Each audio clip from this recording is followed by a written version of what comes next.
Mani sauc Agris Šlavēks, varbūt tautās vairāk pazīstams kā Parūķa Agris. Ja, tad esmu Parūķa īpašnieks. Un šodien mēs atrodamies skaistā vietā Parūķis, kas jau ir kam zināms, kam nezināms.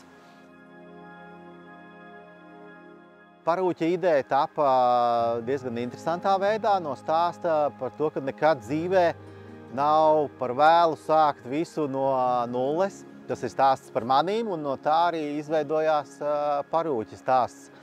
40 gadi, atbraucos atpakaļ uz Dobeli, sākās, ka reiz arī bišķi Belakovics. Un tā es atgriezos uz Dobeli, atpakaļ no Rīgas dzīves un gribēju sākt visu no nulles. Un tad, tā teikt, Dieviņš deva man rokās šo īpašumu, kas sākumā bija tāds, kāds viņš bija. Un es tajā saskatīju savu iespēju sākt no nulles, veidot, darīt kaut kas iekšā sirsniņā, uzrunāja, ka tam jābūt ir ar dzimtas īpašumam, tā kā nākotnes dzimtas īpašumam, kurā veidosies stāsts, mans Agra stāsts, kaut gan otrā piegājienā.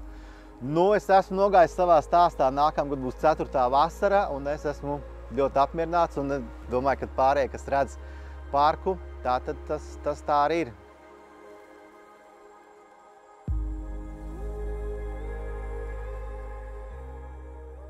Parūķa ideja un plāns, kam šeit vajadzētu būt, bija saistīts ar to, ka es pats esmu ļoti romantisks un ieraudzīju šo vietu, kad viņa ir skaista un ar milzīgu potenciālu. Tā man arī gribējās viņu veidot, būvēt, iekārtot, izveidot par ļoti romantisku un skaistu vietu. Tātad tas arī ir tas, kas iet līdz tam visam. Un, kā jau teica, dzīves otrā iespēja veidot visu no nulles, tad tas man ir arī izveidojies jau kā par manu misiju, mazāk kā mērķis, bet vairāk jau pat kā misiju, ko veidot kā dzimtas īpašumu, atstāt tālāk paaudzēm, un tāpēc arī Parūķis šodien ir brīvi pieejams ikdienā, viss parks ir par brīvu.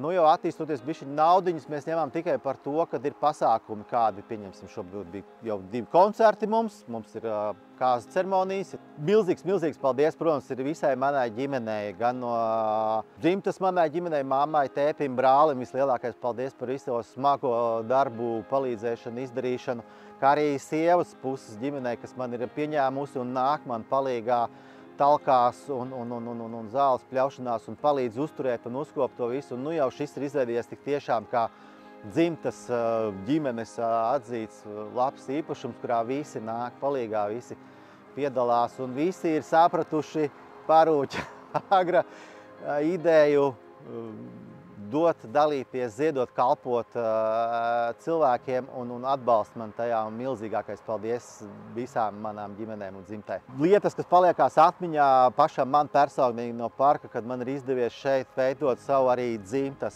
stāstu. Šeit es esmu vedis, tā teikt, drīz vai randiņā savu sieviņu, ar ko es tagad esmu precējies. Šeit es esmu viņu arī bildinājis viņas dzimšanas dienā. Šeit mēs esam arī laulājušies un šeit mēs arī svinēsim visus tālākos godus, kas ir tādām lielām lietām saistīti. Tas ir tas, kas ir prieks izveidojies. Un pats vēl tāds šogad labā lieta, kas ir notikusies, ne kurioza, bet ko es turu atmiņā, kad cilvēki šeit ir atzinušies, ka viņiem šeit ir bijis pirmais randiņš, sirdī tik stipri ir iekrits, ka viņš šeit arī laulājās. Tātad tas ir tas, kas parāda, ka mēs darām Parūķī, pildot savu misiju, kaut ko ļoti svarīgu, kaut ko ļoti, ļoti skaistu, pozitīvu un iedvesmojošu arī citiem cilvēkiem. Ir man āķis, ko es varētu ieteikt citiem Dobeles darītājiem, kam sekoju es. Jā, tas ir grūti. Mērogs. Visur daudz, kuru pašpalīdzības kursos saka, sapņo par zvaigznēm, šauj uz zvaigznēm, šauj kosmosā, gan jau kādai no tām trāpēsim. Mērogs. Tad nesamierināties ar mazām lietām, bet nebaidīties no mēroga. Pasaule ir daudz lielāka, kā mums liekas, un tas, ko es sev esmu noformulējis kā nākotnes plānu, kā nākotnes redzējumu Parūķī, mans sapnis ir pasaules līmeņa turisma apskates objekts, pasaules līmeņa pieturas objekts, kur brauc cilvēki no Eiropas, no pasaules, no Japānas, no Skandināvijas skatīties. Mums šeit ir visos 4 gadu laikos Parūķi ir skaisti. Nevajag baidīties no lielām lietām, no mēroga. Vajag iet mērogā, nebaidīties, un tad arī viss notiksies. Tiekamies Parūķī!